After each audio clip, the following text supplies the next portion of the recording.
Chapter 11. Tell me what happened.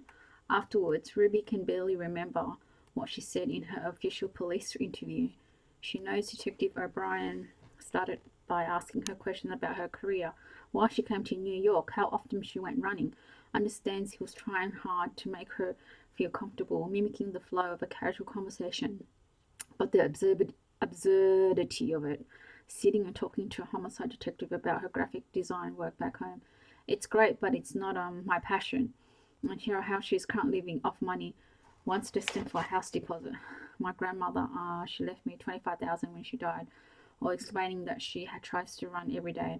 The manners of sharing such small details of her life made the words scramble on the way out, rearrange on her tongue, until she found she could not make any sense of anything, could no longer tell what was important and what to leave out. She understood Detective O'Brien would get to the river and the rocks eventually, that he was slowly guiding her there through the tangle of what came before.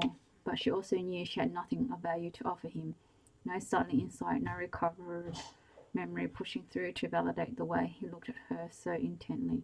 24 hours after finding the body, Ruby had to admit she knew even less than she did when it happened. When the interview was over, the detective thanked her for coming to the station, crinkled his dark eyes a little, kept his large fingers soft when he reached out to shake her hand. But Ruby was sure she had disappointed him yet again and had to look away. Walking home, she had the strangest feeling that she wasn't quite there on the street anymore, was not entirely inhabiting her own body. It was like being drunk, but something more too. A feeling that everyone around her was also drunk, and not in a pleasant end of the night way. Someone behind her coughed and it sounded like a slap. A man smiled at her and it quickly morphed into a leer.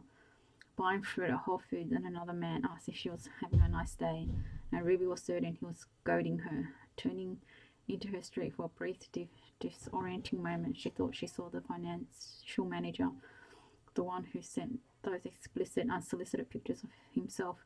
Even the front desk guy at her apartment building seemed altered. She could feel his narrowed eyes stay on her. As she waited for the lobby's elevator door to open, for a second she found herself panicking that he knew which floor she lived on, maybe even had a key to her door. How had she not considered this before? Ruby's heart was still hammering when she walked into her studio. She double-checked the door and windows were securely locked, and then she lay down on her bed, hand to her chest, trying to calm herself. The guy at the front desk was clearly harmless. The Whole Foods man was just making conversation, and there was no way that Kate from the dating app would know where she lived. They never even exchanged full names.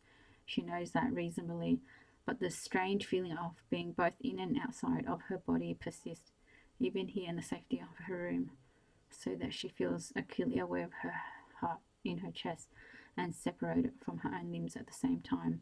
It does not help that whenever she closes her eyes, she can see flashes of red at a young girl's temple, the twist of bare legs, yellow hair floating.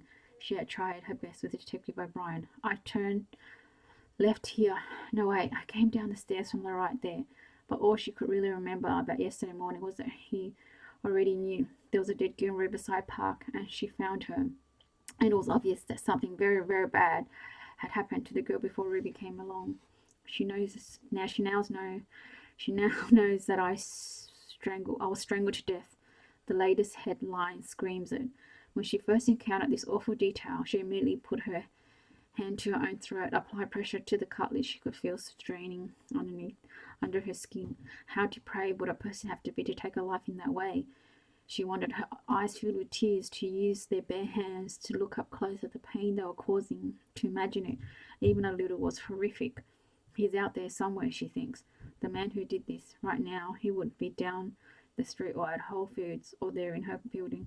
He could be any man she's met in New York City. The thought is terrifying, and she resists it as hard as she can, wriggles her fingers and toes, cycles her legs in the air, trying to focus on her body, her breathing, anything that feels like it's hers alone. She has an instinct that something got rearranged when she was down by the river, that there was a before Ruby and now there is after Ruby. A woman who no longer feels at home in her own body, as if the violation of someone else has somehow seeped into her own skin, but nothing actually happened to me. Ruby reminds herself, all I did was find the girl. I was never in any danger. And yet, what if the young girl thought she was safe too, right before that very, very bad things happened to her? Did she have any idea of what was coming? Is it possible for Ruby not to imagine this? And now, finally, slowly, I begin to take shape in Ruby's mind.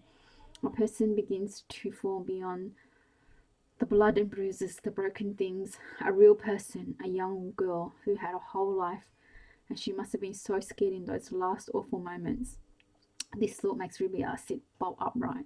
She has been wondering about the kind of man who could do such awful things, but this suddenly feels like the wrong question. Who on earth was the girl who did those awful things to? Who is she?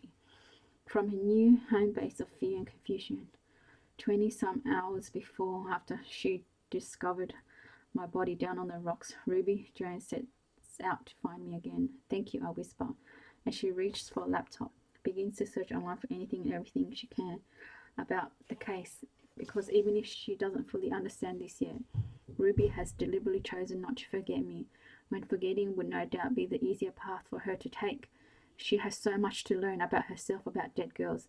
It most definitely not going to be easy. But in this moment, what matters most is this. Ruby has decided to hold on to me just as tightly as I find myself clinging to her. Unlikely she was prostituting.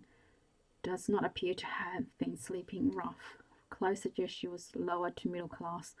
Crime scene tape flaps around above the rocks. Police dogs have been brought in. Grid search have been completed and repeated. The heavy rain has made things harder, stirred up the ground, surfaced the muck of other mornings, and washed away footprints and any impressions the perpetrator, might have made on the only mornings that matters. The most I had to work with right now then is my body, the impressions I have left behind, and those things he had pressed onto me. There is evidence of a struggle. My case fills up with notes like this, a paddling of words around the bare bones of the crime. Physical evidence packaged and labelled at the scene is examined. Samples come back from the lab and databases are searched. The first 48 hours are critical, they say, but as time ticks down, there is no revolutionary discovery, no match, no name. Led by Detective O'Brien, a dozen men and women have turned me into their question, but the answer eludes each and every one of them. She is not giving up her secrets easily, they say to each other, as if there are better ways for a dead girl to behave. Detective O'Brien is different. He doesn't give up on me so easily. In these earliest days, he thinks about it like this: I am simply a song he can't quite remember, a melody he used to know, but for now he can only hear a fragment, a note hanging in the air as it repeats over and over.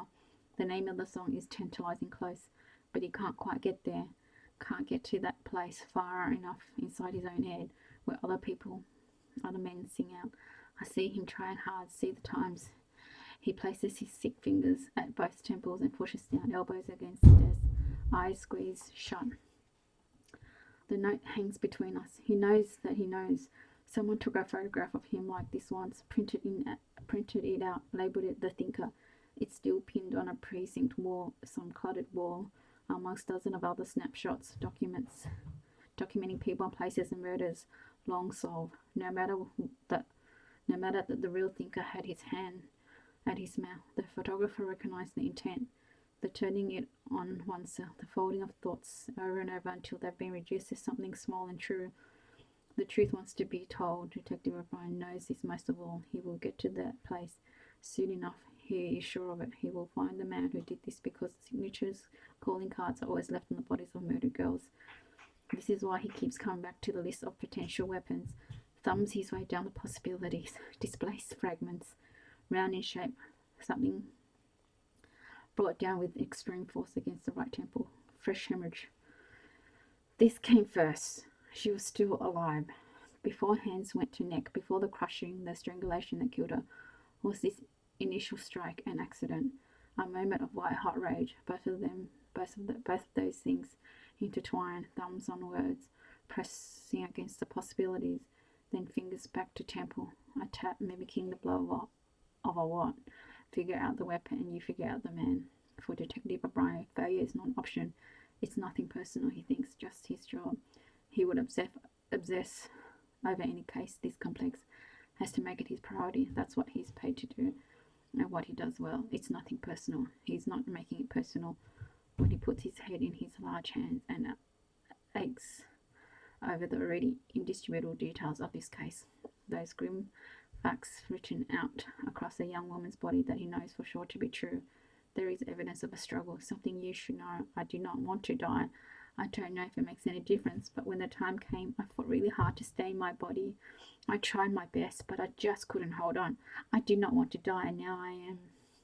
Well, Ruby and Detective O'Brien are not the only ones looking for answers. Turns out they don't teach you how to be out of the world any more than they teach you how to be in it.